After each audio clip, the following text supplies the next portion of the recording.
అనిత ఏం కర్రీ చేసినావు ఈరోజు? ఈరోజా నిన్న మొన్న వినాయకులు ఉన్నాయి కదా వారం రోజుల పాటు. అవును కాబట్టి ఏమీ వండలేను. వినాయకుడు నైట్ నిమజ్జనం చేసిరు కాబట్టి ఈరోజు అయితే మా ఇంట్లో స్పెషల్ వచ్చేసి మా పిల్లలకి అందులో హాఫ్ డే టీచర్స్ డే కదా అందరికి. అవును అందుకే మా పిల్లలు ఇప్పుడు వచ్చిర్రు హాఫ్ డే నుండి తీసుకొచ్చి బగారా రైస్. ఓ bagara rice. Bagara rice chicken fry. ఓహో bagara rice. Okay chicken leg piece లో చికెన్ వండినా మళ్ళా నేను చికెన్ తినా. అవునా? కాబట్టి బోటి తెమ్మన్నా మా ఆయన. బోటి మధ్య బోటి ఎక్కువ తినేస్తున్నావు అనిత. అంటే బోటి అంటున్నావు. బోటి కర్రీ సూపర్ సూపర్ అనిత. బాగా చాలా బాగుంటది కదా, కలర్ అదిరిపోయింది.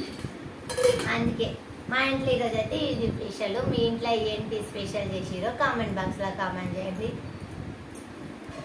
అవునా? ఇది నీకా? ఓకే తీసుకో. ఇస్తే లెగ్ పీస్లు ఉన్నాయి. చెరొకటి తెచ్చింది డాడీ. అవునా? నాకు ఒక గిన్నె తెచ్చిన. నాకు నేను తినాను కదా. డాడీ వేరే నేను తినాను. ఓహో సూపర్ సూపర్ సూపర్ చేసినావా నీత. కలర్ చూస్తేనే తినాలనిపిస్తుంది. ఓకే సూపర్ తిన్. ఓకే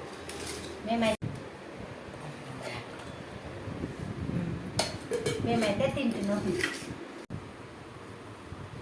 నేనైతే టేస్ట్ చూస్తున్నా.